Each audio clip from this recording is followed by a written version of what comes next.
Yfir 100 ár eru liðin frá stofnun fyrsta háskólans á Íslandi. Í dag eru háskólar ein af grunnstoðum samfélagsins og alþjóðlegt samstarf þeirra hefur styrkt nám, rannsóknir og nýsköpun. Eitt nýjasta skrefið í þessari þróun eru evrópsk háskólanet. 4 íslenskir háskólar taka virkan þátt í netum sem hafa ólíkar áherslur en takast öll á við samfélagslegar áskoranir á borð við loftslagsmál og stafræna umbreytingu. Netin bjóða upp á sameiginlegt nám og greiða aðgang að innviðum og þekkingu samstarfsskóla víða í Evrópu, bæði í kennslu og rannsóknum. Þau dýpka samstarf háskóla þvert á landamæri, laða til sín fremstu sérfræðinga og styrkja tengsl við atvinnulífið, samfélagið og rannsóknarsetur. Þannig efla þau háskólanám í takt við þarfir nútímans. Með þátttöku okkar í netunum höfum við mótandi áhrif á háskólamenntun og atvinnulíf álfunnar. Ísland í fararbroddi menntunar í Evrópu.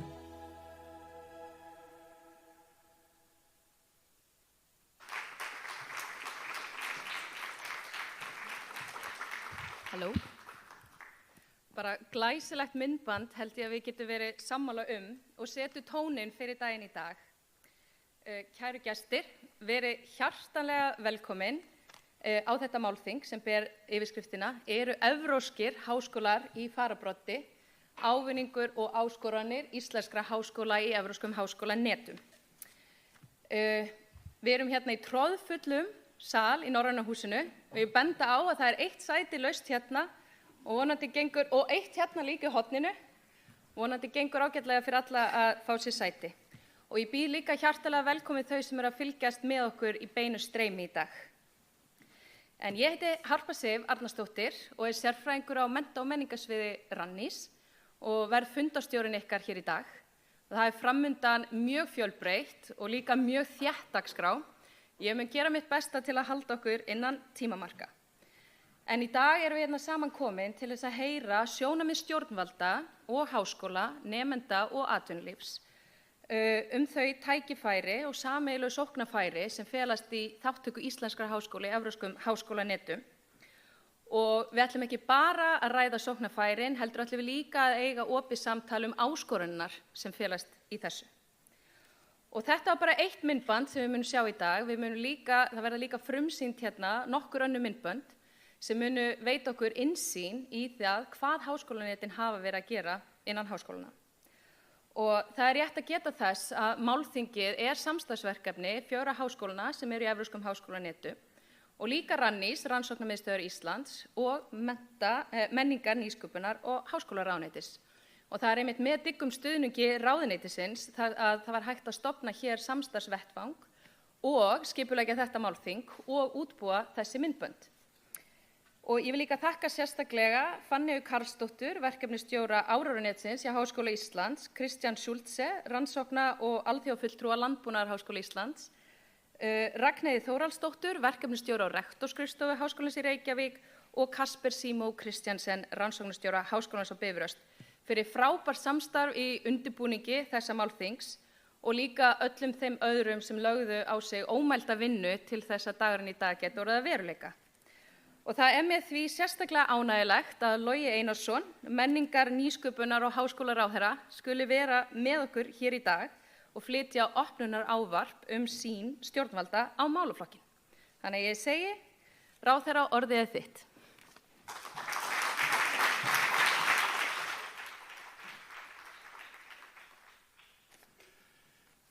Kæru gestir og kæru samstarfsaðilar, það er auðvitað sönn ánægja að fá að ávarpa þetta málþing Eru evrópskir háskólar í fararbroddi.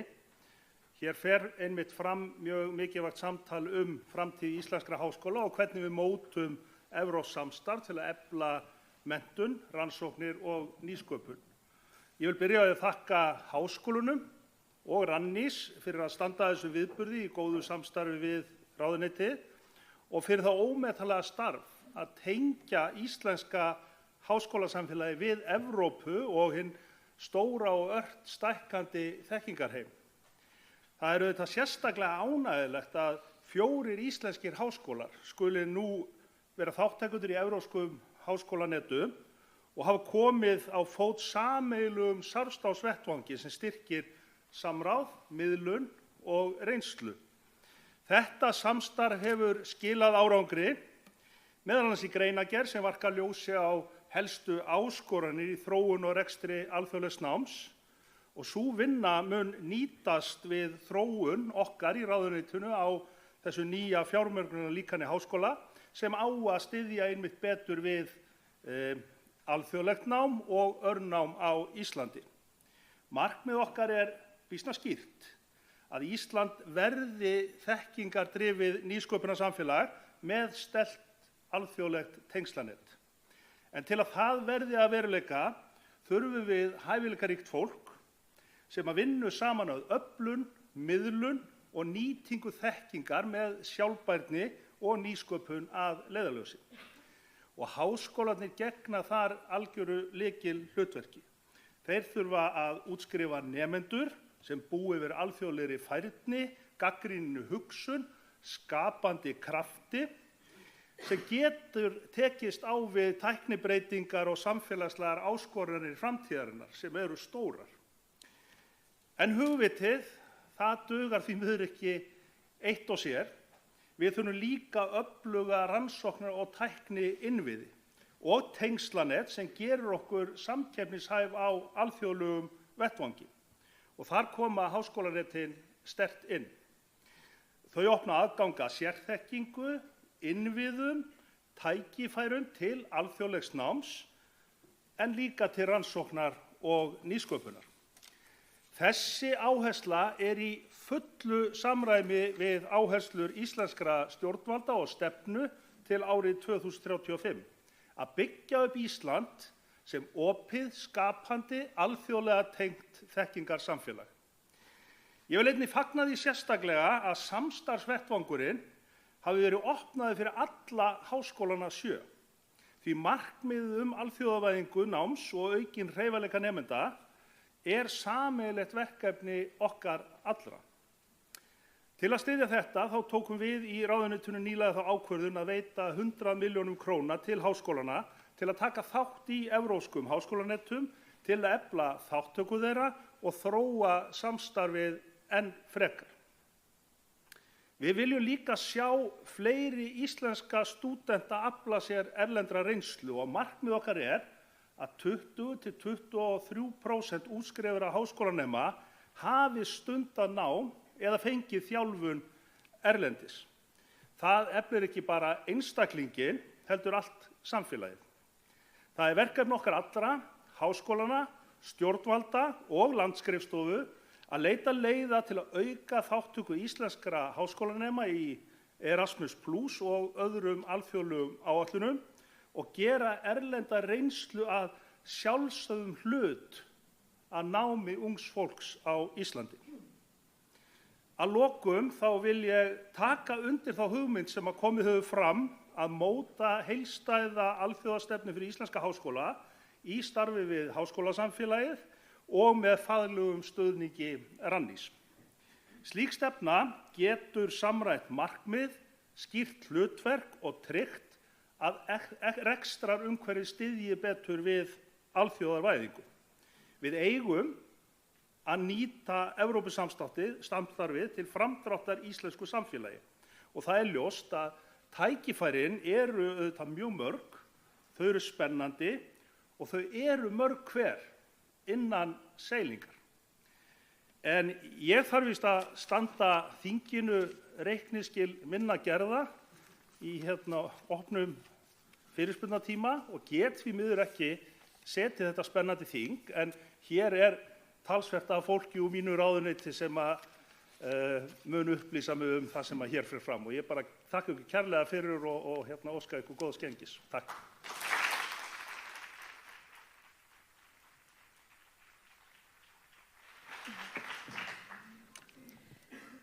Thank you very much, Minister, for those inspiring words and also for underlining the importance of internationalization for higher education in Iceland. And we are equally grateful that the Ambassador of the European Union to Iceland is with us here today. Of course, European university alliances would not be possible without support from the EU. So it's a great pleasure that I welcome Her Excellency, the Ambassador of the European Union to Iceland, Clara Gansland, to deliver an address and give us valuable insights into the EU priorities and the policies in this area. So, Your Excellency, the floor is yours.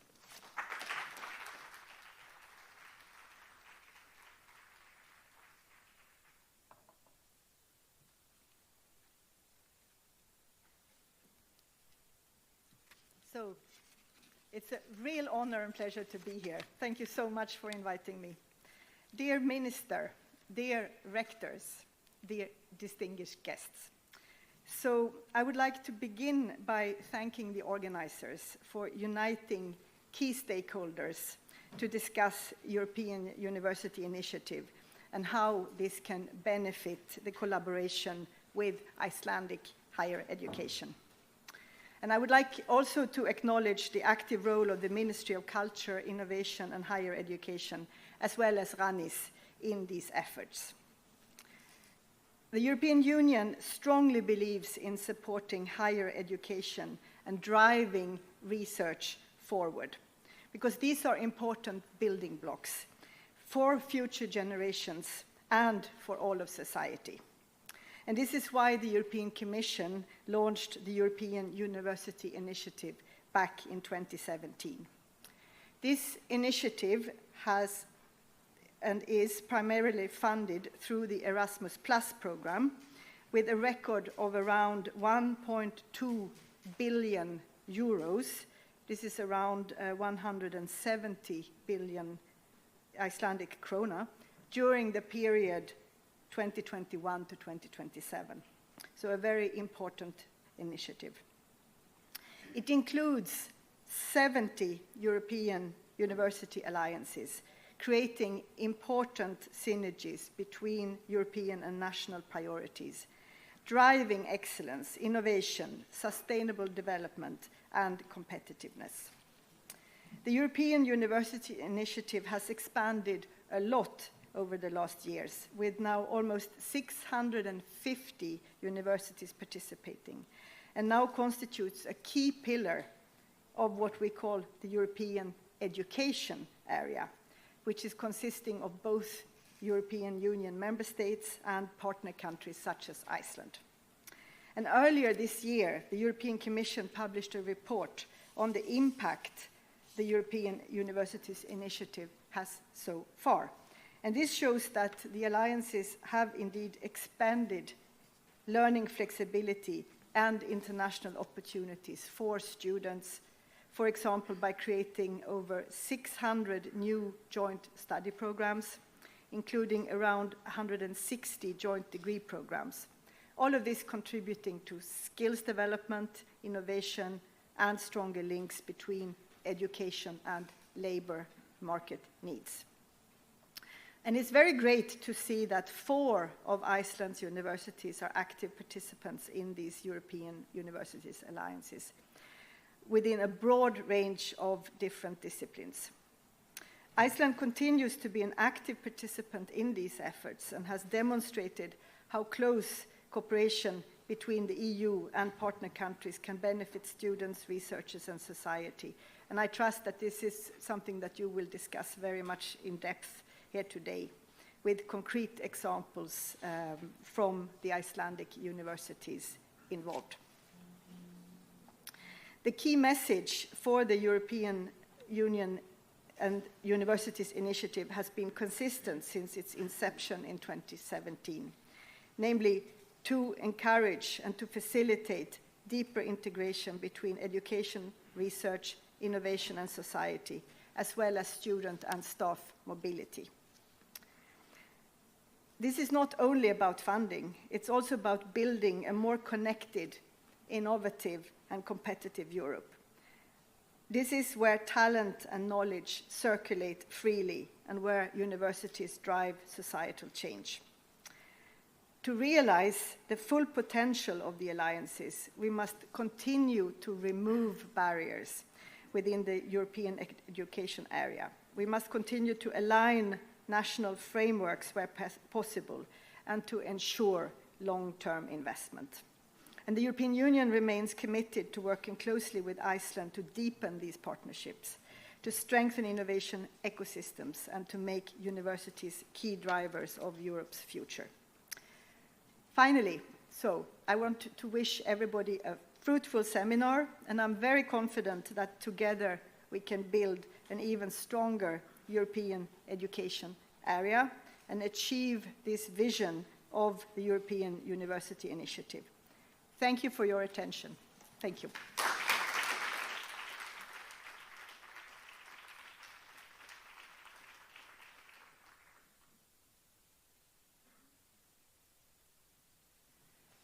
Thank you very much, Ambassador, for these inspiring words and for your insights.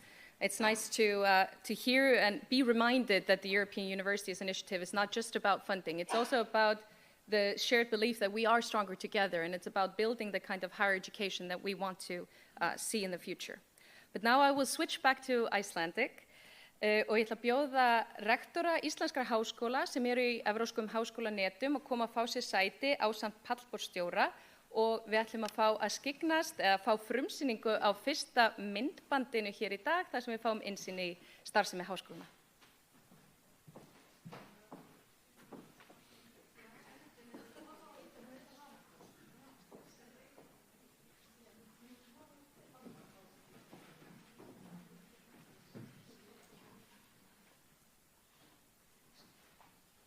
Háskólanet sem Háskólinn í Reykjavík tekur þátt í ásamt 7 öðrum háskólum víðsvegar í Evrópu.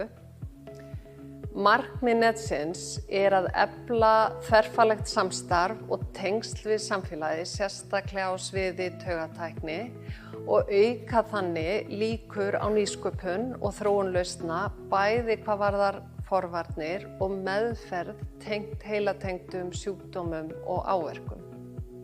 Hugmyndir með Neurotech samstarfinu að það að vinna saman þvert á deildir og líka vera með samstarf milli ólíkra háskóla innan Evrópu og þessi auknu tengsl við samfélagið ýti undir nýsköpun og styrkja okkur almennt í að leysa flókin samfélagsvandamál. Neurotech eins og hin 50-60 evrópsku háskólanetin eru í raun suðupunktur samstarfs frumkvöðlahugsunar og nýsköpunar. Þessi samvinna ýtir evrópskum háskólum út í að finna sameiginlegar lausnir, deila þekkingu, reynslu, aðstöðu og innviðum, þróa saman námskeið og námslínur sem að tækla stóru áskoranir nútímans.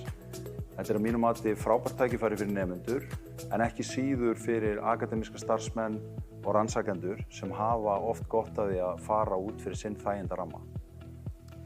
Þátttaka okkar á Íslandi í evrópskum háskólanetum gríðarlega mikilvæg. Bæði felur hún í sér aukin tækifæri fyrir nemendur og starfsfólk og þá ég að tala aukna möguleika varðandi skiptinám, þátttaka í þverfaglegum námslínum sem eru keyrðar jafnvel þvert á skóla, starfsþróunarmöguleika og þáttöku í stórum rannsóknarverkefnum. En samstarfi gerir háskólum líka kleift að deila tækjabúnaði, samnýta gagnasöfn og þekkingu og svo framvegis og þannig eykst samkeppnishæfni hvers skóla fyrir sig. Að auki verður til þekking og nýjungar sem skila sér síðan til samfélagsins. Mitt hlutverk fyrir hönd HR í þessu samstarfi að tryggja að frumkvöðla hugafar og færni skili sem með markvissari hætti inn í almennt nám. Frumkvöðla nálgunin snýst miklu meira en bara að stofna sprotafyrirtæki. Hún snýst í raun að takast á við óvissu sem mikilvæg hæfni og ekki síst í síbreytilegu umhverfi nútímans. Hún snýst að vinna saman að því að skapa virði og ekki bara fjárhagslegt virði, heldur menningarlegt, samfélagslegt og persónulegt virði. Evrópsk háskólanet munu á næstu árum verða leiðandi afl í þróun og samfélagslegri nýsköpun í háskólastarfi Og með þáttöku í Neurotech og öðrum evrópskum háskólanetum þá getur Ísland staðsett sig sem virkan og sýnilegan þáttakanda í alþjóðlegu vísindasamfélagi og tryggt að íslenskt samfélag njóti ávinnings af þeirri þekkingu, menntun og nýsköpun sem þarna verður til.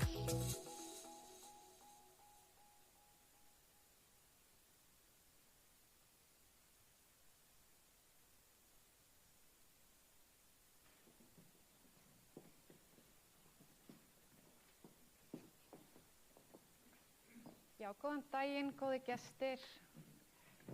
Rúna heiti ég, Guðmarsdóttir, og ég forstöðukona landsskrifstofu Erasmus+ á Íslandi sem rekin af Rannís. Og það mjög sannur heiður að fá að tala við 4 rektora í dag sem stýra 4 háskólum sem allir eru í evrópskum háskólanetum. Og við ætlum að heyra svolítið af sýn þeirra á reynsluna af háskólanetunum. Og hjá mér eru hér Ragnhildur Helgadóttir, rektor Háskólans í Reykjavík, Ragnheiður Inga Þórarinsdóttir, rektor Landbúnaðarháskóla Íslands, Silja Bára Ómarsdóttir, rektor Háskóla Íslands og Margrét Jónsdóttir Njarðvík, rektor Háskólans á Bifröst. Takk fyrir að vera hér. Ég vil ekki gefa þeim klapp. Það vera hérna með okkur. Og mér langar bara að segja það fyrst svona frá sjónarhóli landsskrifstofu Erasmus+ sem eins og áður hefur komið fram svona verkfæri og leið Evrópusambandsins til að veita bæði fjárhagslegan stuðning og ýmsan stuðning við háskólanetin. Að frá því að sagt var frá háskólanetunum fyrst árið 2017 að þá hefur það verið sannkallað ævintýri fyrir okkur að fylgjast með árangri háskóla hér á landi. Því það hafi verið svo opinn og til í samstarfi og taka þeim nýjungum sem það býður upp á opnum örmum. Og ég segi það út af því að við sjáum gríðarlega mikið tækifæri í háskólanetunum fyrir íslenska háskóla. Þarna eru að myndast leiðir fyrir samstarf sem miklu dýpra heldur við höfum áður kynnst, bæði þvert á landamæri og líka þvert á fagsvið. Og við vitum það nú öll að áskorunirnar sem að háskóla standa frammi fyrir eru í fæstum tilfellum sér íslenskar. Háskólar eru að takast á við sömu áskoranir hvort sem það er á Íslandi eða Svíþjóð eða Pólandi eða hvar sem og þess vegna er svo mikilvægt að vinna saman og fagnaðarefni að það hafi tekist svona vel. En það sem skiptir líka máli er að háskólar finni að háskólanetin séu leið fyrir þau að takast á við sínar stefnur og sína framtíðarsýn og að þið finnið ykkur pláss í netunum eins og þau eru. Og mér langar svolítið að ræða þetta til að byrja með og við vorum bara til dæmis núna að sjá Ragnhildur frá HR, hvernig þið hafi verið að nýta ykkar net Neurotech. Gætið þú kannski aðeins sagt okkur frá því hvernig það hefur samrýmst stefnu HR og framtíðarsýn þinni sem rektors? Takk og takk fyrir að hafa okkur og kalla okkur saman hérna. Sko, í stefnunni okkar þá lykilatriði að við búum til nemendur sem að við menntum nemendur sem að geta tekist á við alls konar áskoranir sem þarf að takast á við og sem að bara svona lenda, við viljum vera með þannig menntun að fólk geti brugðist við því sem þarf að bregðast við. Og þess vegna smell passaði inn í, við vitum að öldrun þjóðar og þar af leiðandi aukning í heilasjúkdómum og þess háttar raunveruleg áskorun og þess vegna var ofboðslega gaman að fá þetta tækifæri sem við sáum þannig að við getum nýtt styrkin okkar sem í tækni, í þverfaglegu samstarfi. Sálfræðideildin hjá okkur hefur verið í miklu tengslum við tæknideildirnar að fá að byggja á því til þess að takast á við þessa risaáskorun með skólum sem eru svo með heilbrigðismálin og þess háttar sem við erum ekki. Þannig að þetta bæði þetta einhvern veginn að vera að gera gagn sem mikið lykilatriði hjá okkur og vera að byggja á styrknum okkar. Og þetta hugsuðum við bæði fyrir skólan og fyrir nemendurna. Svona ef við lítum okkur nær og leifum okkur að vera pínlítið sjálfmiðaðri, þá finnst mér bara skipta ofboðslegu máli fyrir litla skóla í litlu samfélagi að vera í virku samtali bæði við stærri skóla og inn í stærri samfélag. Annars verðum við öll svo leið hvert á öðru. Það áskaplega skemmtilega konur, en það við getum bara að tala svo oft saman áður við byrjar að endurtaka okkur. Þannig að mér finnst það skipta máli, þetta svona virka samtal og það ekkert sér íslenskt. Það náttúrulega þessi alþjóðavinnan nýtist öllum. Þannig að þetta hefur passað mjög vel, en við höfum líka, og ég held nú að við deilum því allar, að við höfum líka þurft að setja alveg massíft input í þetta, vegna þess að til þess að svona kerfi og svona netfljúi, þá þarf bara heilmikið að vinna í þeim. Þið vitið, við höfum leitt rektoraráðið í Neurotech, ég var svo fyrsta sem gerði það, ég held að sé vegna sem ég ekki yfirlæknir. Það var ekki hægt að velja milli þeirra, þannig að það var hægt að velja lögfræðinginn. Og skilur við, það þarf alveg, við höfum sett í þetta óbúslega mikla resúrsa líka. Einmitt. Við munum tala svolítið kannski með hindranirnar hérna á eftir. Takk fyrir. En hvað segir þú, Ragnheiður? Og kannski að þú myndir byrja á því að segja okkur aðeins frá netinu sem að Landbúnaðarháskólinn í. Já, takk fyrir og takk fyrir þennan fund hér. Netið sem að Landbúnaðarháskólinn tekur þátt í heitir Unigreen. Og við erum svona að ljúka 3. árinu núna og það sem kannski svolítið sérstakt við Unigreen að það sem sagt svona, má segja, faglegt net, það sem verið að horfa, það landbúnaðar- og lífvísinda háskólar sem sagt á fagsviði, sama fagsviði sem taka þarna höndum saman. Þannig að það kannski svolítið einstakt við Unigreen sem við tökum þátt í. Það hefur gengið náttúrulega alveg framúrskarandi vel. Þetta eru 8 háskólar og við erum núna að bæta við 9. og 10. háskólanum inn í netið og eigum fund núna í Búlgaríu eftir 2 vikur þar sem að þessir 9. og 10. háskólinn bætist við. Þannig það mjög spennandi og síðan smellpassar þetta raun og veru svolítið við framtíðarsýnin okkar sem að verða alþjóðlega þekktur háskóli á sviði loftslagsmála, umhverfis og landbúnaðar og það verður við náttúrulega ekki nema í samstarfi við aðra háskóla eins og Ragnhildur kom inn á. Við erum bara lítill og það bara takmarkað sem við getum gert í smæð okkar en að sama skapi þá býr Landbúnaðarháskólinn alveg að einstækum aðstæðum.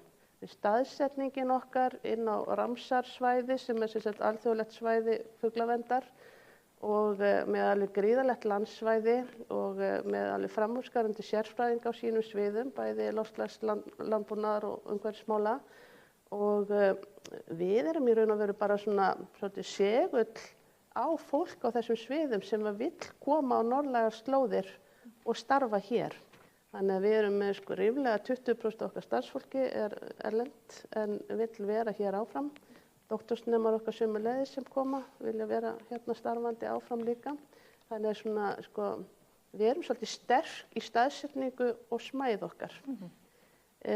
Nú þegar komið svona áþreifanlega niðurstöður eða svona,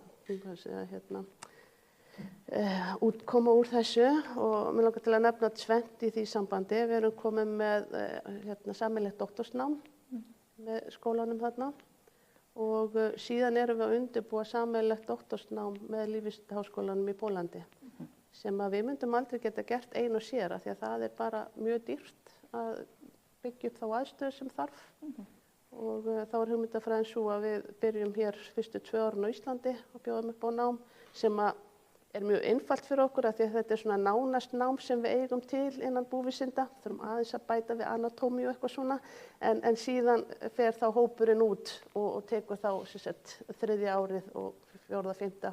getur samt tekið hluta verklegu hér heima. Þannig að þetta svona, já, passar mjög vel við þetta að við viljum sækja fram. Líka í stefnu okkar erum við með 4 kafla. Það alþjóðavæðing og rannsóknir, það þróun og nám og kennslu, það eru innviðirnir og svo samfélagslegi þátturinn og þetta samstarf bara styður beint við þetta allt saman. Já, takk fyrir. Þið talið báðar, þið notuðu báðar orðið smellpassar en líka byggja á styrk sem að ykkar háskólar hafi fyrir. Er þetta sameiginlegt líka með Háskóla Íslands, Silja bara?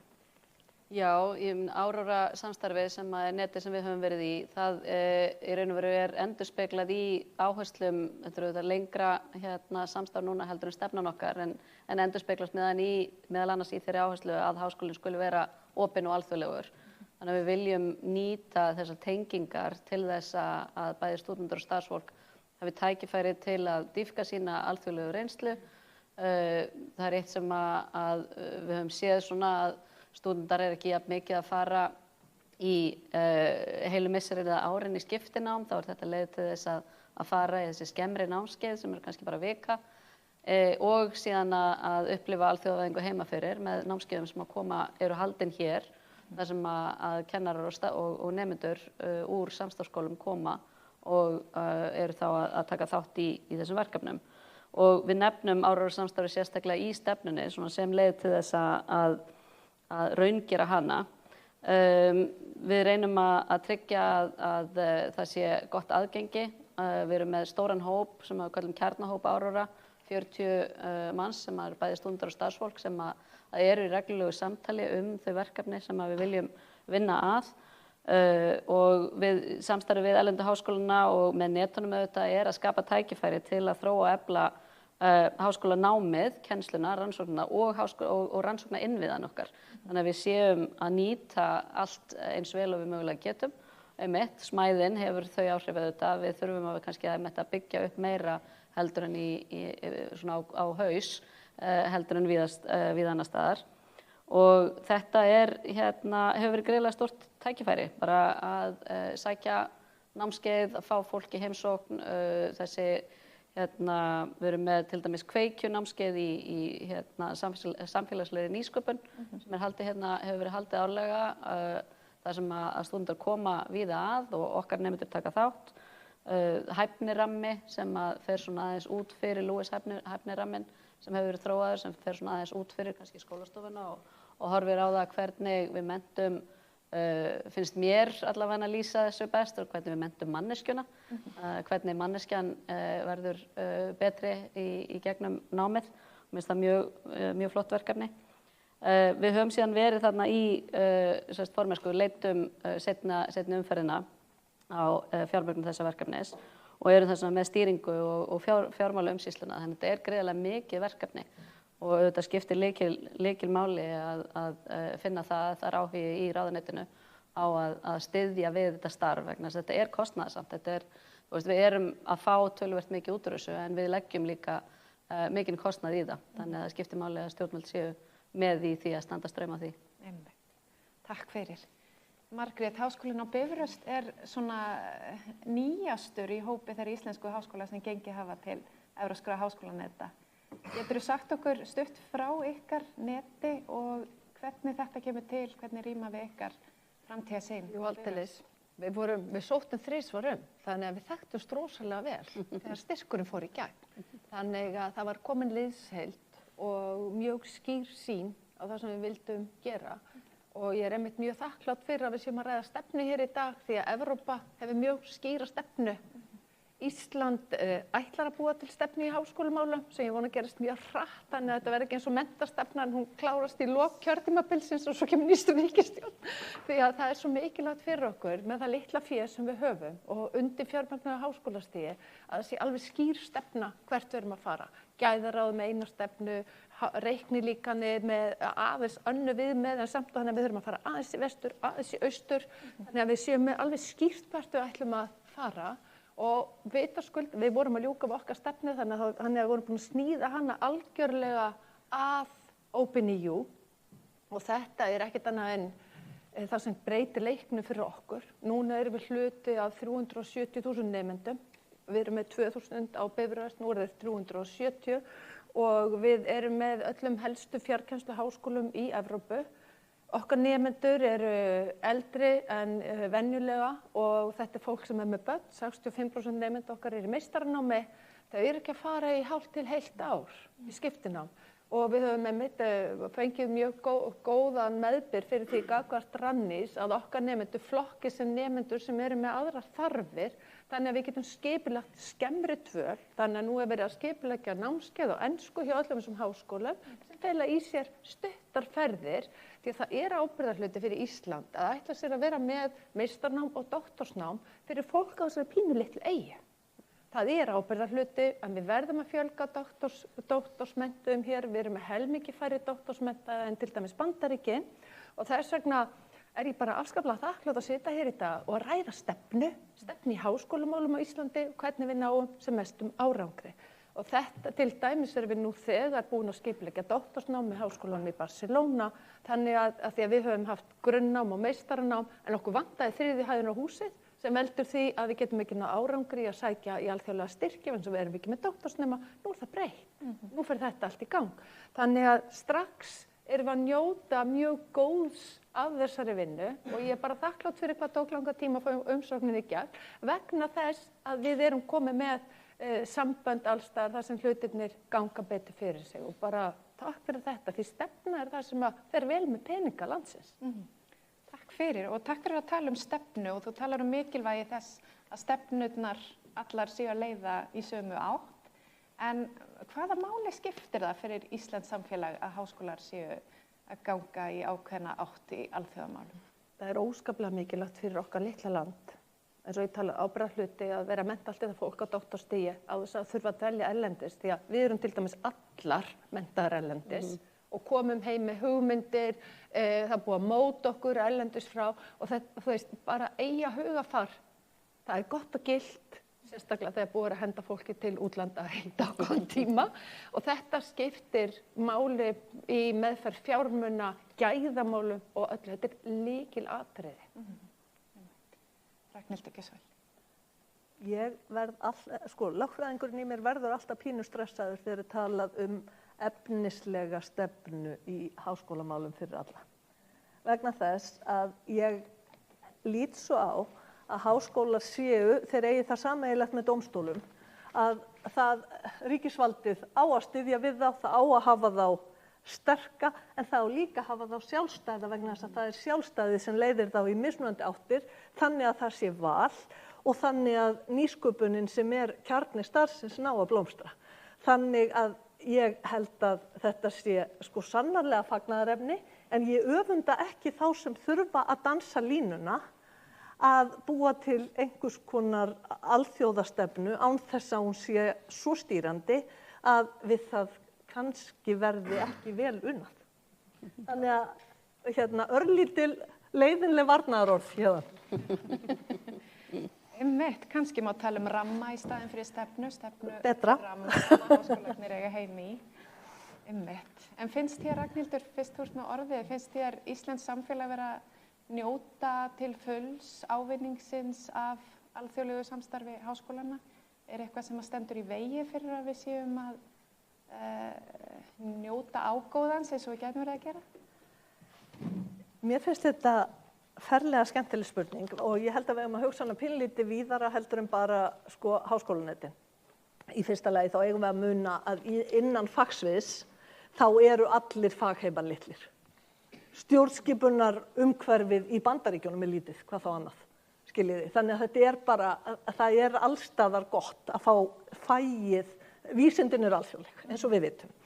Í öðru lagi þá hefur náttúrulega eins og þið hjá Rannís viti manna best, þá hefur Íslendingur gengið mjög vel að sækja styrki til Evrópusambandsins og við erum með ofboðslega mikla nýtingu á Erasmus. Við sendum fólk, hefðin að fólk fari í nám til útlanda sterk, þó hvort það skiptinám eða eitthvað annað.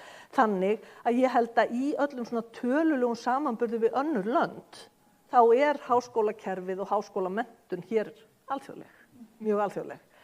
Hvað snertir hins vegar þurfum við alltaf að passa að við bjóðum nógu gott nám hér, líka þeim sem eins og allnokkrar okkar líka voru komnar með börn og voru ekkert að fara til útlanda mjög snemma kannski. Og þú veist, þetta eru línur sem þarf að draga. En hvað snertir háskólanetin sérstaklega, þá held ég það já. Okkur hefur fundist þetta alveg ofsalega gagnlegt, bæði að hafa alls konar aðhald, alls konar svona skiptast á best practices og að geta bæði fengið svona speglað aðeins. Hvar eru okkar nemendur sterkir? Hvað eins og nýsköpunin er sterk hjá okkur? Hvað viljum við sko gefa og hvað viljum við þiggja? Og við gerum alveg klárlega hvort tveggja. En það er svona, þetta innan háskólanetan er auðvitað miklu sko, minna heldur en yfirleitt. Og ef að við erum ekki að nýta til fulls, og þetta eru svona hindranirnar, já, aftur, þá er það ekki af einhverjum efa systemið, þá er það bara út af alveg hrikalega ósexy praktísku málum, fyrirgefiði. Við erum bara að tala eins og lengd anna. Hvenær eru skólafrí? Hvað eru mörg ECTS í námskeiðum? Þið vitið, það eru þessi nuts and bolts í háskólastarfi sem er það sem stoppar. En við erum samt og ægilega kátt með það er að fara í gang sameiginleg námslína sem við erum ofboðslega sko stolt af. En það er alveg hrikaleg vinna að samstæðla þetta og ég myndi segja að það var eiginlega hindranirnar. Takk fyrir. Við þurfum líka að tala um það sem er ósexy, annars við stígum við það ekki. Silja, bara mig langar að spyrja þig samskonar spurningar varðandi það hvaða málið það skiptir fyrir Íslands samfélag að háskólar séu alþjóðlegir og hvað það sem getur mögulega komið í veg fyrir það. Einmitt. Sko, ég held að ef við horfum tilbaka, þegar ég byrjaði að starfa við Háskóla Íslands, það 20 ár síðan, þá var held ég bara engin starfsmaður þar, akademískur starfsmaður sem hefði lokið doktorsprófi við Háskóla Íslands. Kannski einhver örfá. Það var náttúrulega varla doktorsnám á Íslandi, varla meistaranám þegar ég byrjaði í háskóla í kringu 1990. Þannig að munurinn auðvitað var að fólk var að koma alls staðar að og alþjóðavæðingin einhverju leyti átti sér stað hérna heima þegar fólk mættist úr ólíkum menntunarhefðum. Fólk kom frá Þýskalandi, Norðurlöndunum, Bretlandi, Bandaríkjunum, Kanada, víðar að líka, en kannski svona aðalega þessi Norður-Evrópa og Norður-Ameríka. Eftir því sem við förum að mennta meira, þá er þetta, þá kannski verðum við meira svona endurframleiða okkar eigin þekkingu. Og þetta er eitthvað sem ég held að þetta er eina af lykilástæðan fyrir því að mér finnst alþjóðavæðingin skipta svo miklu máli, að við séum með þessar tengingar, að nemarnir okkar, hvað sem það er á grunn- eða framhaldsstigi, að þau hafi tækifæri til þess að synda í stærri laugum, fái snertingu við svona framandi umhverfi, svolítið þessi óvissa sem kom fram í myndbandinu hérna áðan, læra að takast á við óvissu, af því að menningarleg óvissa er líka tækifæri til að læra. Og þetta held ég að sé allt saman svona hlut af því að gera okkur betri í að spyrja spurninga og finna vandamálin sem við þurfum að reyna að leysa. Að fyrir okkur að þá og svo þetta, eins og ráðherra nefndi hérna áðan, markmiðum að 20-23% stúdentafari, þetta er það líka bara hlut af því að starfa í takt við svona stefnu, en sko talan er kannski ekki það sem skiptir máli, en af hverju þessi tala skiptir máli. Hvað er það sem við fáum út af því er eitthvað sem ég held að skipti, við þurfum að vera meðvituð um. Og sko þessi net, þau gagnast starfsfólki mismunandi. Fyrsta skipti sem ég tók þátt í Aurora, þá fór ég til Spánar og við erum í samstarfi við háskóla þar í lítilli borg og ég fer að leita að einhverjum mögulegum kollegum og þá er hvorki kennd alþjóðastjórnmáli stjórnmálafræði. Það er bara allt öðruvísi háskóli, en í öðrum skólum í þessu neti er það. Þannig að þetta er líka svona við þurfum að finna bara hvað er það sem virkar fyrir hvert og eitt okkar og hvernig getum við nýtt það. Ég veit ekki hvort að ég á að fara út í kannski vandamálin líka, en ég er nefnilega að tek svo undir með Ragnhildi með þetta eitt af því flóknasta við, og þetta er eitt af flóknasta við bara fyrir okkar stúdenta líka við að bara fara í skiptinám, eru þessi ólíku dagatöl. Þannig að ef þú ferð í skiptinám til Þýskalands þá bara getur ekki útskrifast á réttum tíma. Þú senkar misseri vegna þess að einhverjirnar kom ekki fyrir en eftir 15. júní til Íslands. Þannig að þetta eitt og sér, hvað þá ef við erum að reyna að búa til sameiginleg námskeið. Síðan eru þetta fjármögnunarlíkanið og ánægilegt aftur að heyra ráðherra tala um það og það var vissulega að koma líka einmitt fyrir í örnám sem að Evrópusambandið er að leggja mikla áherslu á. En hvernig við erum að fara að fjármagna það vegna þess að við fáum ekki, fáum engar premjur með því og einingarnar borga ekki mjög mikið. Þannig að það er örnámið og svo alþjóðlegu námskeiðin sem að eru alveg sérstakur kapítuli. Hvernig við ætlum að gera þetta vegna þess að vinna fyrir háskólakennara að halda utan nemendur sem eru kannski á allt öðru tíma inn í sínum dagatölum, sem eru að koma, jafnvel að ferðast á milli eða taka þátt í fjarnámi, að það getur verið gríðarlega krefjandi og við verðum að geta umbunað fyrir það, þá vinnu. Þannig að fólk rekist ekki út í, reynið þetta einu sinni og sé svo bara, guð minn góður, þetta er allt og mikil vinna, ég get ekki lagt þetta á mig, og við vitum líka að akademikar eru undir miklu álagi. Þannig að það er alls konar svona, það er erfitt að hvetja fólk til að taka þátt ef við getum ekki sagt við munum styðja þig. Og við höfum ekki alveg haft burðina til að styðja fólk í þessum, sérstaklega þessum alþjóðlegu námskeiðum. Takk fyrir það. Mér langar að gefa tíma fyrir eina spurningu úr sal, en Ragnheiður, þú vilt kannski fyrst bæta einhverju við varðandi mikilvægi markvissrar alþjóðavæðingar háskóla fyrir samfélagi? Já, ég get nú bæta aðeins við svona frá okkar sjónarhóli að sko, þetta er bara lífsnauðsynlegt fyrir Landbúnaðarháskólann að vera í góðu alþjóðlegu samstarfi. Við gætum ekkert haldið uppi gæðum náms eða samkeppnishæfni okkar ef við værum ekki í alþjóðlegu samstarfi. Það er bara til að tryggja ákveðna breidd, aðgengi að þekkingu, aðgengi að aðstöðu og síðan þetta tengslanett sem ráðherra nefndi nú hérna í upphafi, að það er bara, sko, við værum ekkert með góðan skóla ef við værum ekki með þetta alþjóðlega samstarf nokkuð sterkt. Og á undanförnum árum þá höfum við bara lagt mikla áherslu á að efla þetta. Við höfum bara lagt okkur fram það að sækja í samkeppnissjóði og við höfum bara náð mjög góðum árangri. Fyrir 8 árum síðan þá vorum við með 1 starfsmann á alþjóðaskrifstofu og núna erum við með 5 og það fjölgar enn frekar og það er auðvitað sko að því að við erum með fjármagn til þess, þannig að þetta skilar okkur sko ekki bara aðgengi að þekkingu og aðstöðu og tengslanetinu, heldur líka aðgengi að peningum sem að skila sér þá í því að við getum ráðið inn til okkar doktorsnema, fleiri starfsfólk, það styður síðan við námið þegar við erum komið doktorsnáma inn þar, þannig að þetta sem sagt styður allt við hvort annað. Þannig að við erum að taka núna inn nýja styrki í gegnum Horizon, í gegnum Erasmus+, í gegnum Life og í gegnum Norforsk og aðra sjóði. Við líka að fá fólk frá Bandaríkjunum og innlenda sjóða sjálfsögðu líka. Þannig að sko með þessu þá erum við bara að efla allt starf sko.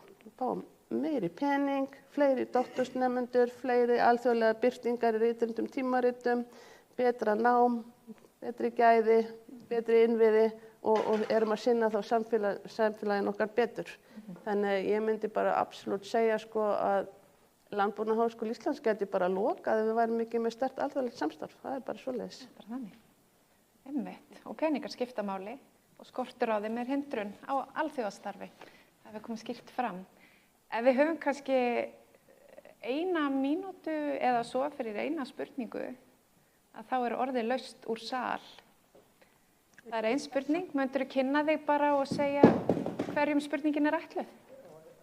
Já, komið sæl, ég heiti Magnús Yngvi, starfa hjá Orkidu, nýsköpunarhall á Suðurlandi, meðal annars í eigu Landbúnaðarháskólans. Og ég velti fyrir mér, ég var nú reynda bara að koma, þannig að kannski ég búið að ræða þetta, en ég velti fyrir mér sko hlutverki fræðasamfélagsins í samhengi atvinnulífsins. Og þá auðvitað, ég veit ekki til þess að það hafi verið farið, eða átt í stað einhvers konar greining og þáttöku getu atvinnulífsins í hvort sem það eru á Horizon eða önnur verkefni. Og hvort sem það eru á vegum Evrópusambandsins eða annarra. Þetta er mjög góð spurning, sennilega efni heilt málþing. En kannski ef að 2 ykkar myndu vilja taka þennan bolta Margrét fyrst. Ég skal bara gera það vegna þess að Háskólinn á Bifröst er háskóli hins vinnandi fólks. 80% nemenda okkar er fullri vinnu og fyrirtækin sem þeir vinna hjá og stofnanirnar njóta góðs af hópverkefnum, lokaverkefnum og bæði stækka nemendur okkar sem starfsmenn og svo líka koma þarna óvænt og afskaplega dýrmæt samskipti við atvinnulífið og nýsköpun innan fyrirtækja. Svo ég hafi þetta bara stutt. Takk fyrir. Vilja fleiri? Já, ég get nú bara svara því að við stofnuðum náttúrulega Orkidu svolítið til þess að svara þessu kalli og þeir hafa staðið sjálfur frábærlega vel líka í að sækja fjármuni og styðja við atvinnulífið á Suðurlandi. En svona heilt yfir þá erum við auðvitað að mennta fólk fyrir atvinnulífið og erum meir og meir líka að draga inn samstarfsverkefni við atvinnulífið. Þannig að við erum að svara því kalli held ég bara vel. Við kortleggjum heilmikið og vinnum og veit að ég held nú að það gildi fyrir alla hér sko, að það unnið bara mjög mikið með fyrirtækjum, bæði í styrkjasókn en líka bara í alls konar samræðu og þess áttar. Ég veit alla þá fundi sem ég á líka bara út land, nú nýlega til dæmis á Norðurlandi og það þú veist, þetta ofboðslega skemmtilegt samtal.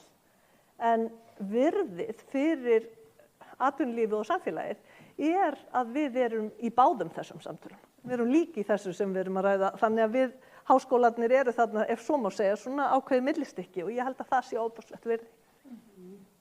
Vilja bara loka orðinu? Já, kannski bara bæta við að við megum ekki gleyma því líka að opinberar stofnanir eru atvinnulíf sko, og þar náttúrulega gríðarlega mikið samstarf. Ég meina, Háskóli Íslands í mjög nánu samstarfi og ég býst við aðrir háskólar líka, til dæmis við spítalann og þær rannsóknir sem að þar eru gerðar.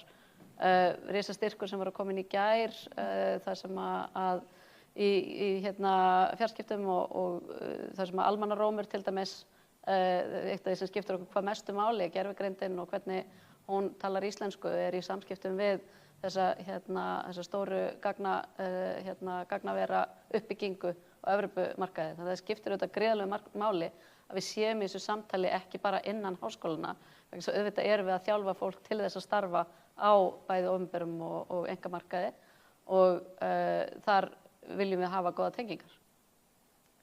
Takk fyrir það. Tíminn víst hlaupinn frá okkur. Takk ykkur kærlega fyrir að gefa okkur svona innsýn inn í reynslu ykkar sem rektorar. Yfirskrift málþingsins eru evrópskir háskólar í fararbroddi og ég held að við höfum svarað þeirri spurningu játandi, en að háskólar væru ekki endilega staddir þar sem þeir eru staddir ef ekki væri fyrir alþjóðavæðingu. Þannig að þakka ykkur kærlega fyrir og óska ykkur góðs málþings.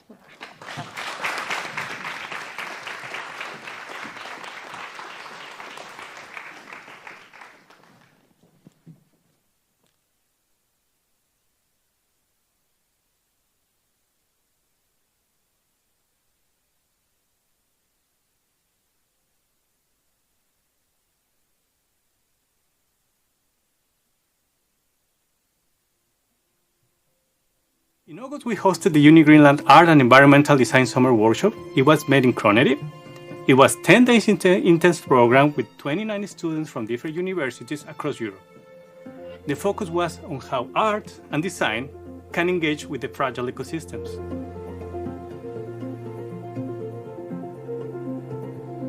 The Icelandic landscape is a unique classroom, shaped by glaciers, volcanoes, rivers, and winds. It gives the students an inspiring context for reflection and creativity, and they develop their own land art projects inspired by the elements of nature, directly connected to the environment around them.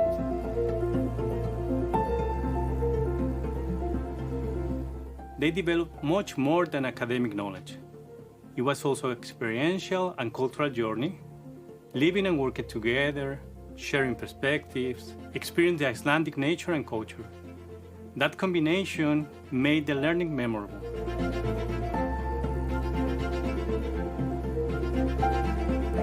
UniGreen made it possible to bring together professors from different institutions and countries.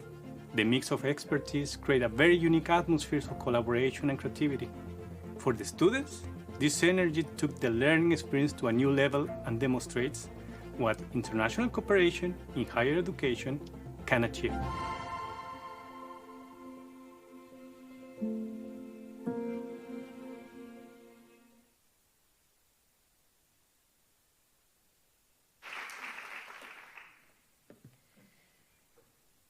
Jæja, þá komið að næsta lið og eitt af því sem ég langar að segja og halda svolítið á lofti hér að frá því að Evrópusambandi hóf þessa vegferð, stefnumótun og styrki til evrópska háskólaneta, þá hefur alltaf verið lögð gríðarlega mikil áhersla á að raddir stúdenta fá að hljóma í allri stefnumótun háskólanetana og einnig að stúdentar séu virkir þátttakendur í öllum verkefnum háskólanetana. Og það því mjög dýrmætt að við séum með okkur hérna í dag Lísu Margréti Gunnarsdóttur, forseta Landssamtaka íslenskra stúdenta, sem ætlar að segja okkur nokkur orð sín stúdenta á þennan málaflokk. Gjörðu svo vel.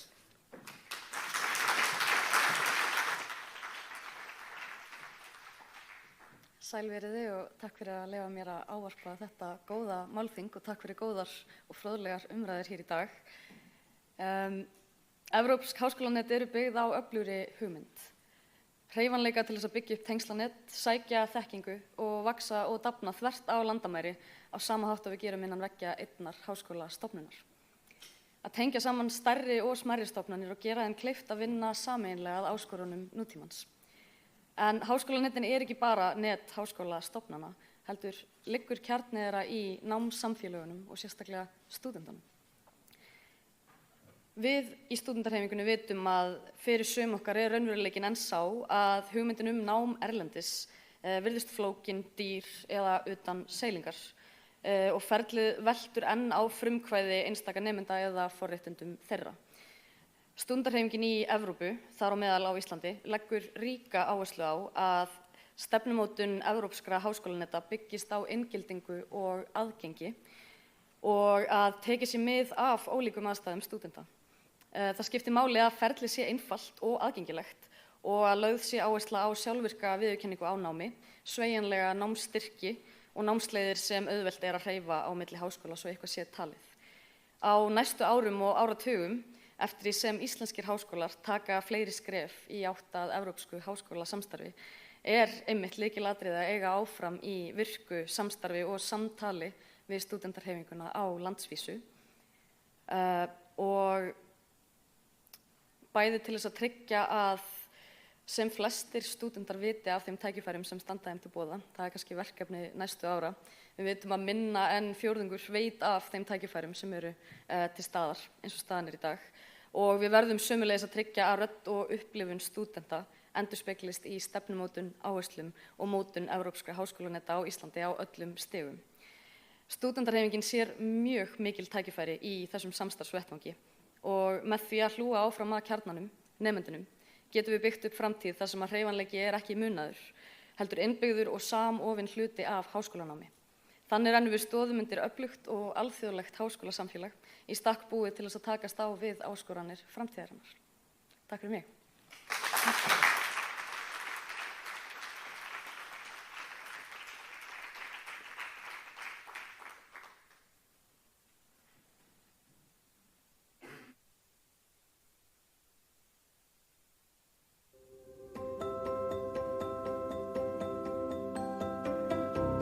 Spark Social is a course on social innovation where we start at the very beginning in the ideation phase and focus on the actual need being addressed and how best to address it.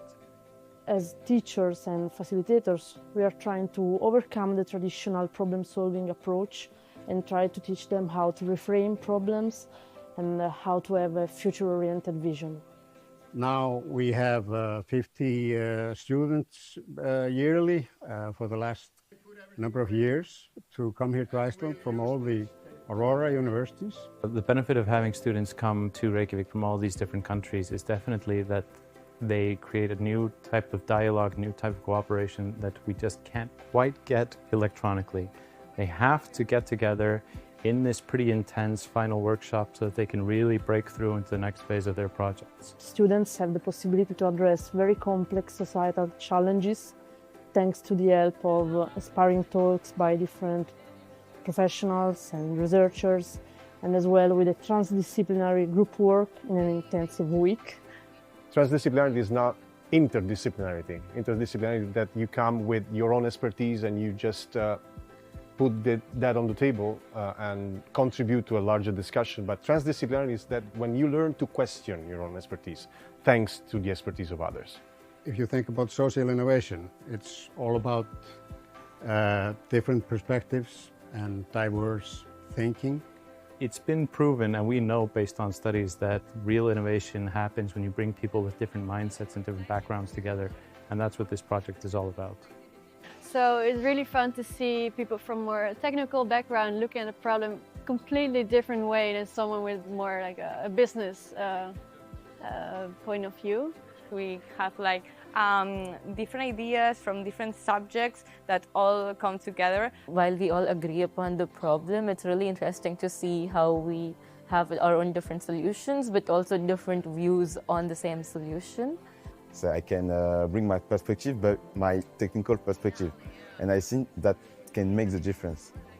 And give us a more general idea to solve the idea from the real root. And it's really also empowering and like enriching to be able to agree on a common ground together. Helping students understand a deeper knowledge in innovative thinking and also to understand themselves better when it comes to the area of entrepreneurship and also understanding and solving challenges within the globe.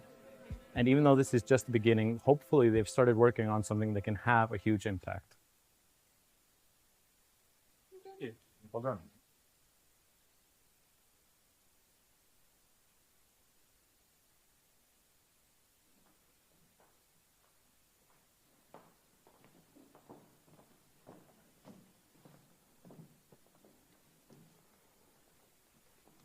Komið sæl, Sandra Guðjónsdóttir heiti ég og starfa sem lögfræðingur á skrifstofu Háskóla vísinda hjá menningar, nýsköpunar og háskólaráðuneytinu. Mig langar að byrja að nýta tækifærið og þakka háskólanum og Rannís fyrir að koma að þessu málþingi. Það búið að vera bara virkilega fróðlegt og gaman að fylgjast með umræðunum í dag. Blessunarlega ætla ég ekki að setja ein hérna í þessu pallborði en það verið að græja míkrafóna og á meðan á því stendur þá ætla ég að kynna þá sem munu sitja hérna með mér. Það sem sagt Bryndís Björk Ásgeirsdóttir sem kemur mitt hérna, glæsilegt, aðstoðarrektor námsnemenda og sjálfbærni í Háskólanum í Reykjavík. Svo það Einar Hreinsson, gæðastjóri í Háskólanum á Bifröst, Jón Grétar Sigurjónsson, kennsluforseti hjá Landbúnaðarháskólanum og Magnús Þór Torfason, sviðsforseti félagsvísindasvið hjá Háskóla Íslands og síðast en ekki síst Ásta Sóllilja Guðmundsdóttir, framkvæmdastjóri KLAK, Icelandic Startups. Já, endilega, gefum gott klapp.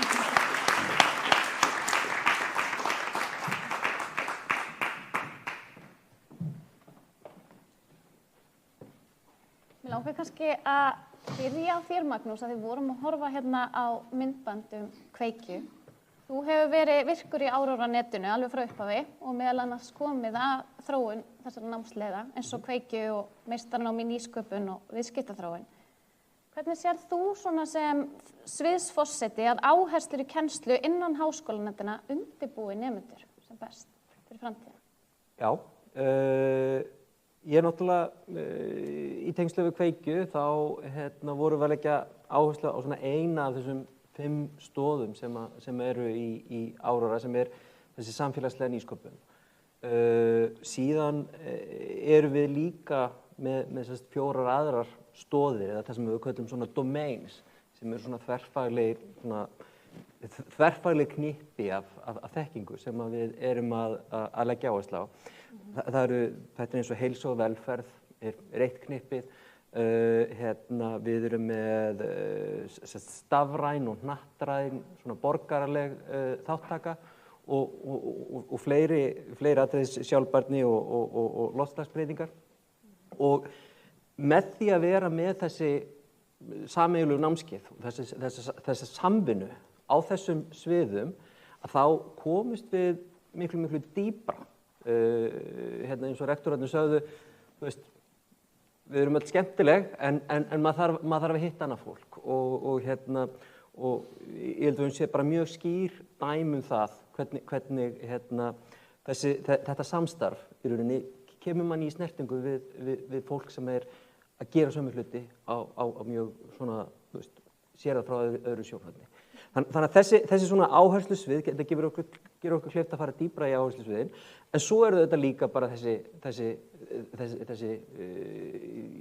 hjá nemendunum, að nemendunum fara á kaf, þýðing á immersion, að þau eru að hitta nemendur annars staðar og við sjáum það til dæmis bara á þessu myndbandi hvað það situr eftir að vera hent í djúpulaugina. Nákvæmlega. Takk fyrir þetta.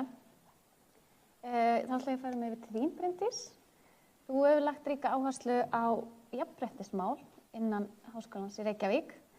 Mér langar að spyrja þig, hvaða tækifæri sér þú í Neurotech til að efla samfélagsleg áhrif Háskólans? Já, samfélagsleg áhrif er bara lykilatriði í Neurotech samstarfinu. Þegar við fengum tækifæri til að taka þátt í upphafi, eins og Ragnhildur sagði, það var það áherslan á okkar styrkleika og sérfræðiþekkingu í taugavísindum og tækni sem okkur fannst vera gríðarlega spennandi tækifæri fyrir okkur til þess að geta haft einmitt áhrif á samfélagið og velsæld í samfélaginu, ásamt styrkleikum okkar í nýsköpun og einmitt samstarfi við atvinnulíf og samfélag. En svo það náttúrulega þessi samfélagslega áskorun sem að netin eiga það sameiginlegt að vera með í forgrunni.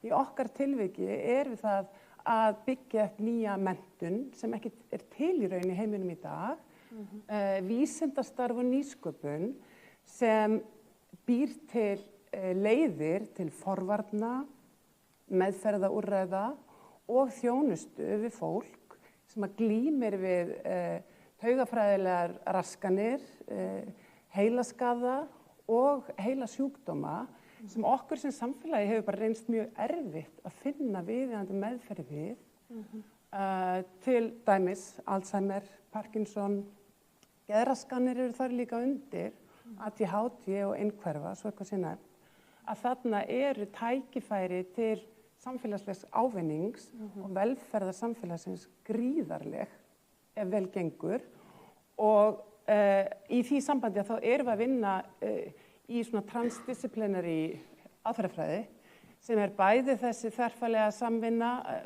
á mörkum fræðigreina en ekki síst þáttaka samfélagsins og hagsmunahópa og þeirra aðila sem að muni í framtíðinni geta nýtt meðferðarúrræðin og tæknina og þar með auki líkur á því að hún passi við þeirra þarfir.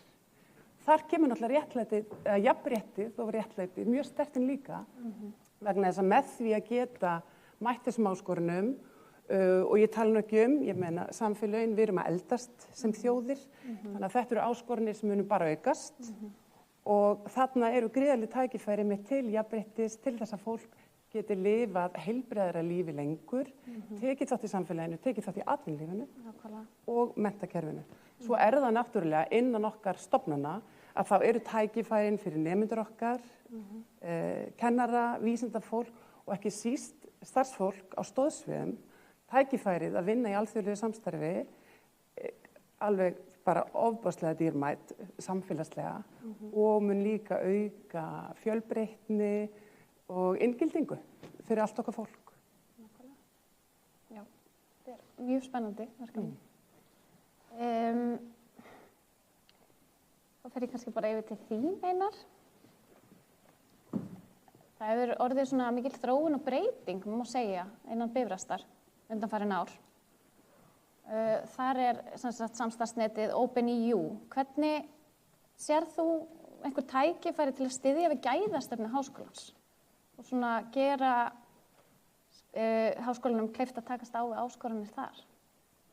Já, við höfum vissulega orðið fyrir því að nemendafjöldin hjá okkur hefur þrefaldast á einu ári sem gerir það verkum að það eru nýjar áskoranir sem mæta því en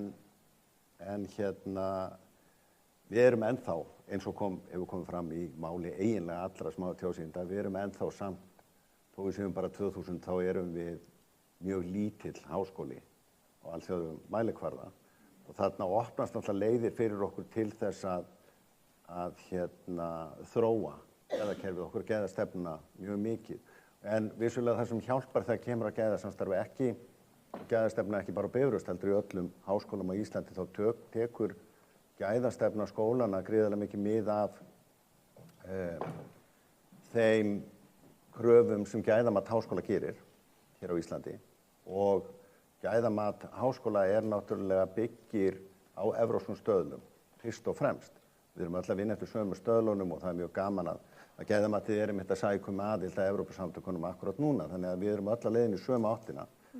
En samstarfið fyrir Bifröst hefur þegar áhrif að þetta getum við þróa námslínur í miklu breiðara samstarfi sérfræðinga, erlendra sérfræðinga sem við getum leitað ráðgjafa hjá og komið inn skipulagt áfanga, námslínur, doktorsnám og annað sem við hefðum raunverulega ekki geta gert á netsins.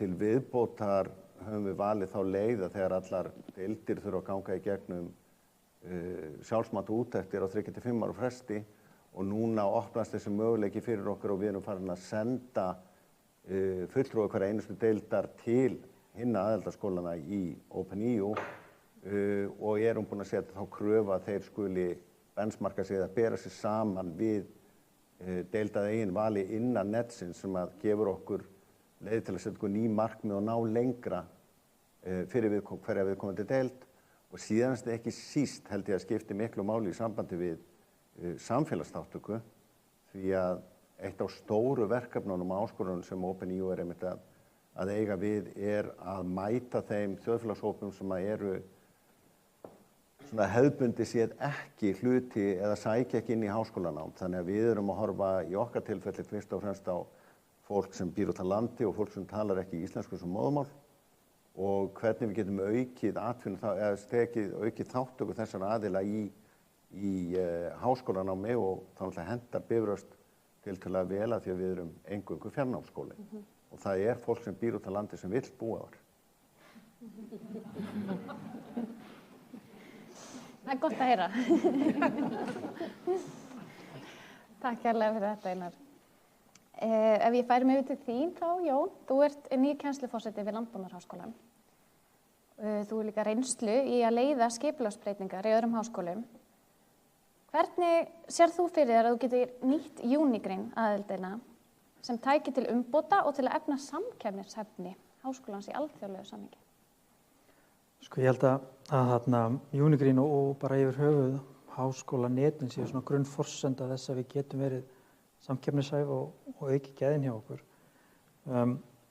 Til dæmis þegar kemur að nám og kennslu og eykur þetta fjölbreytileikann fyrir nemendurnar, fyrir kennarana og frumforsenda allra framfara náttúrulega fjölbreytileikinn. Við getum þróast með því að velja úr námsleiðum og tækifærum. Ég held að þessi tækifæri sem við vorum að tala hér að samræma og hækka gæðastala. Við erum náttúrulega partur af þessu evrópska kerfi og við getum nýtt okkur reynsluna á þessum samstarfsskólum okkar til þess að auka gæðin hjá okkur og samræma þau við hinna skólana. Eins og hefur nú komið fram að það stundum vandamálu oft í þessum smáatriðum. Líka það eru einingarnar og annirnar og annað slíkt sem er vandamálu og þarna getum við kannski lært eitthvað af þeim líka. Og svo náttúrulega styrkurinn okkar getur falist ákveðin styrkur í smæðinni. Við erum háskóli landbúnaðar og lífvísinda og með því að sækja þekkingu og samvinnu í aðra skóla sem eru svipaðir okkur og þá getum við styrt okkar innra starf og rannsóknir. Og svo held ég að líka með því að vera í samstarfi við þessa skóla þá erum við í raun að efla samfélagstengslin líka. Við getum, eins og kom fram í spurningunni hérna áðan að hvernig eflist atvinnulífið eða hvað er atvinnulífið út úr þessu og það náttúrulega við erum með tengslanett, við erum bæði með fyrirtæki á okkar vegum, allir háskólarnir held ég og sama á við alla háskólana sem við erum í samstarfi við. Þannig að þetta er ekki bara ef við kortleggjum netið þá er þetta ekki bara háskólarnir heldur líka öll fyrirtækin og undirstofnanir sem að starfa með eða eru í eigu þessara háskóla. Þannig held að það sé gríðarlega mikilvægt að við nýtum okkur það líka. Nákvæmlega, sammála því. Ásta, þú kemur kannski aðeins svona frá öðru sjónarhorni inn í þetta. Hvernig geta evrópsku háskólanetin sem íslenskir háskólar taka þátt í stutt við markmiðin ykkar hjá KLAK að efla sprotaumhverfi í Íslandi og sjálfbæra verðmætasköpun? Já, þetta er góð spurning. Við hjá KLAK erum búin að byggja upp síðustu 25 ár mjög svona öflugt stuðningsumhverfi á Íslandi. Við erum að styðja yfir 100 sprota á ári og yfir 800 frumkvöðla í gegnum öllu prógram sem við bjóðum upp á frumkvöðlum á kostnaðarlausu. Og það er alveg fullt af verkefnum sem koma, er svona stíga sem fyrstu skref úr háskólanum út í atvinnulífi gegnum okkur og gegnum Gullleiki, gegnum hraðalan okkar og í gegnum DAFNA-prógramið sem er í samvinnu við Tækniþróunarsjóð. Og við þekkjum ágætlega, kannast við Aurora-verkefnið og höfum aðeins tekið þátt í því, erum að fara að hýsa doktorsnemi í tengslu við það og höfum tekið þátt í Spark Social og slíkt. En ég sé bara, við erum að bjóða upp á alls konar hraðla sem að geta nýst nýsköpunarverkefnum sem verða til inn í þessum háskólanetum. Og ég var svona að hugsa tilbaka, ég man ekki eftir að það hafi nein verkefni komið inn úr háskólanetunum. Bara til dæmis varðandi Neurotech, við erum núna með nýjan heilsutekni hraðal. Það eru ótrúlega spennandi og við munum keyra næstu 3 ár. Það er ótrúlega spennandi að sjá einhver nýsköpunarverkefni sem er að verða til inn í þessu og koma inn í það, og þannig við getum hjálpað í að skapa verðmæti fyrir Íslands samfélag. Og eins líka Unigreen, við erum búin að keyra síðustu 5 ár hringiðu sem er hringrásar hraðall með áherslu á hringrásarhagkerfið, loftslagsvána, og það er líka, Aurora er líka held ég að leggja áherslu á það. Ég held að sé, já, ég myndi bara gjarnan vilja sjá bara að það sé verið að nýta þetta öfluga stuðningsnet sem er búið að byggja upp, því að lausnir sem að koma upp í gegnum svona samstarfsnet, þau skila sér ekki til samfélagsins, það þarf virkilega að hjálpa þeim, það þarf að finna út úr viðskiptamódeli, það þarf að finna út úr fjármögnun, og það allt getur við gert og aðrir stuðningsaðilar nýsköpunar á Íslandi, þannig að það sé stórt. Er eitthvað sem þú sérð sem við getum gert til að auka þetta samspil á milli? Skilur þið? Já, ég held bara, ég var allavega til í bara samtalið það bara hvernig, kannski eru við ekki nógu sýnileg, kannski bara hvernig við getum kynnt okkur innan þessara neta á háskóla og þannig að, já, og mér finnst líka mjög, já, þetta er líka mjög áhugavert að nýta þessi net til að læra líka bara af aðilum út í heimi. Hvernig er verið að styðja við samfélagslega nýsköpun erlendis? Er eitthvað sem við mættum gera betur? Því að náttúrulega netin er að leggja áherslu á samfélagslega nýsköpun. Er eitthvað sem vantar í íslensku stuðningsumhverfi sem við getum lært af okkar samstarfsaðilum í netunum til dæmis? Er þetta eitthvað sem þið viljið ræðast við eða ræða meirum? Við veist kannski alltaf bara með þetta með nýsköpunina og svona hraðla, þetta er náttúrulega bara óbúslega mikilvægt fyrir okkur, við erum hérna margir litlir háskólar á alþjóðaskalanum, sko, og í okkar neti eru stórir háskólar sem eru sjálfur með þessa hraðla og alla þessar funksjónin innanborðs. Þannig að við erum með á utanborðs, því að við verðum að gæta ennþá betur að því að vinna náið saman. Akkurat. Og til þess að það falli ekki boltar á milli eða þetta gólfið á milli, sko. Þannig að þetta er bara gríðarlega mikilvægt, held ég. Og við getum klárlega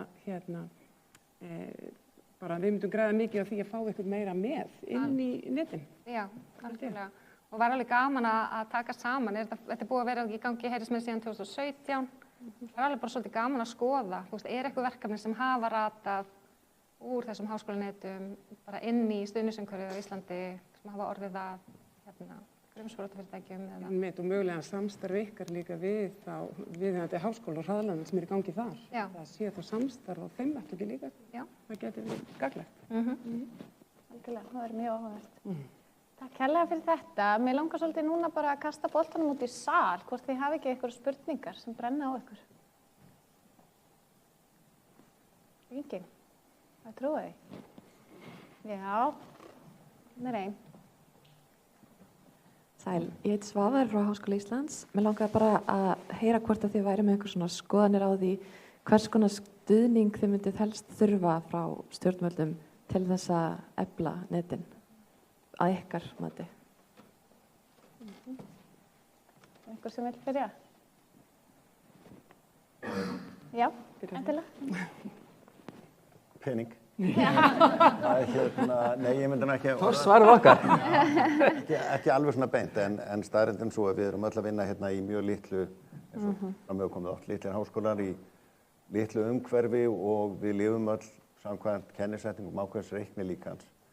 Og ég og rannsóknarstjóri Bifrastar flettum í gegnum reiknilíkanið og vorum að reyna að finna eitthvað sem hjálpaði okkur svolítið í því og það er vissulega rætt rannsóknir og birtingar og erlend rannsóknarsamstarf en samstarf í kennslu og samfélagsþróun eða samfélagsáhrifum einhvern máta.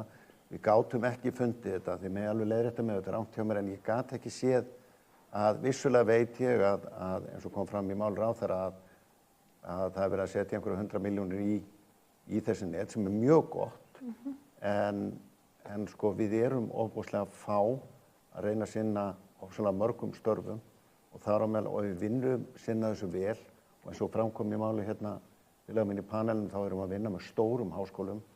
Við þurfum oft að leggja svolítið ekstra á okkur til að geta verið fyllt þeim og það væri mjög óskandi ef við fengjum stuðning á einhvern máta til þess að gera það.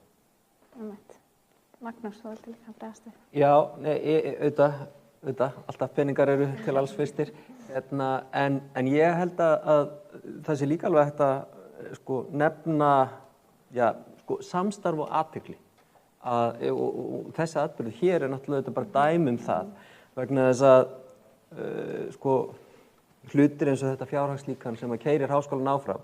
Þetta er auðvitað eitthvað sem er í stöðugri mótun og þess vegna skiptir rosalega miklu máli fyrir háskólana að vera í góðu sambandi við stjórnvöld þannig að það sé gagnkvæmur skilningur á því hvað er verið að reyna að gera.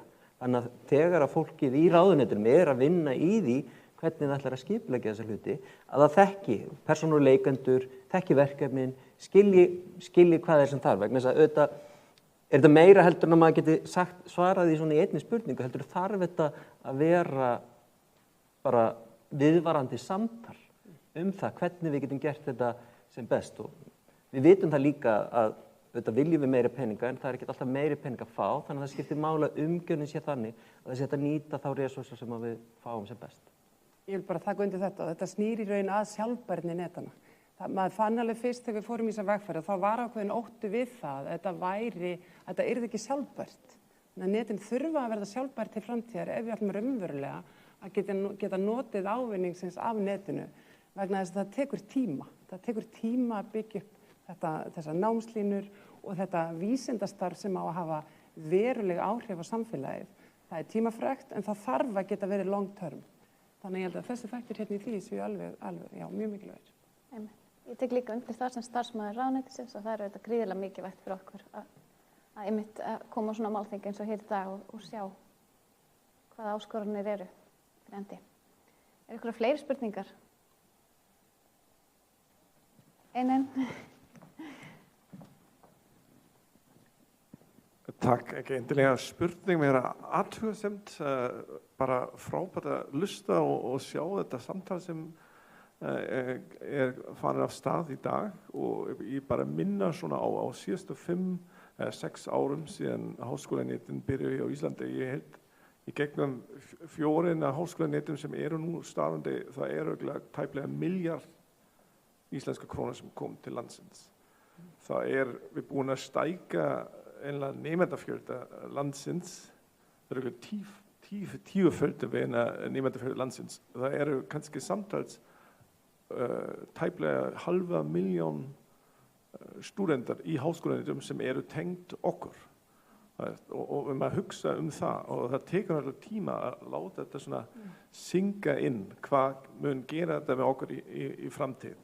Og ég held hingað til háskólanetin það besta verkfæri sem við fengum fyrir alþjóðavæðing háskóla landslags á Íslandi og það gríðarlega tækifæri. Og ég held við erum öll hér mjög stolt að vera partur af því. En ég held tvennt sem ég ætla að nefna þrennt peninga, bara frábært að heyra þetta frá ráðherrum í dag.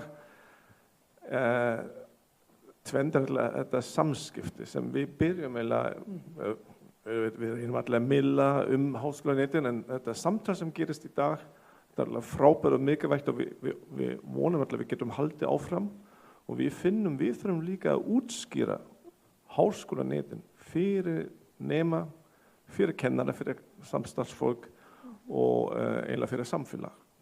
Og þá það náttúrulega mjög umfangsmikið verkefni og við þurfum alveg halda áfram og vera þolinmóð að útskýra þetta mjög vel hvaða tækifæri það eru í háskólanetunum. Og þriðja punkt sem ég ætla að nefna atvinnulífið. Og ég verð að viðurkenna, mér finnst alltaf mikilvægt að við erum komin lengra í því. En við þurfum í raun og veru búa til, og ég hugsa bara í dag, allir að sitja hér saman, að búa til plattform fyrir íslenska atvinnulífi sem getur sótt í háskólanetin. Og þessi mörg þúsund doktorsnema sem eru úti sem ætla að koma í starfsþjálfun, taka þátt í verkefnum, í rannsóknarverkefnum, í lokaritgerðum og allt sem við getum facilitate stúdentar sem koma til landsins og senda okkur nema líka út.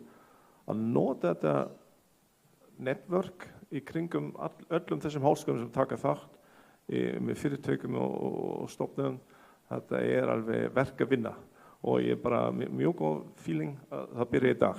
Og síðasta punktur sem ráðherra nefndi að við förum í stefnumótum fyrir alþjóðavæðing háskólana.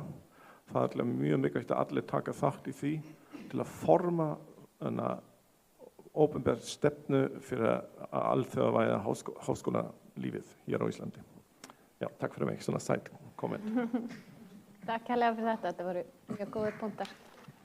Þá ætla ég bara að þakka ykkur kærlega fyrir, ég held við séum komin fram með tíman, þannig að bara gefið þeim gott klapp. Takk kærlega fyrir.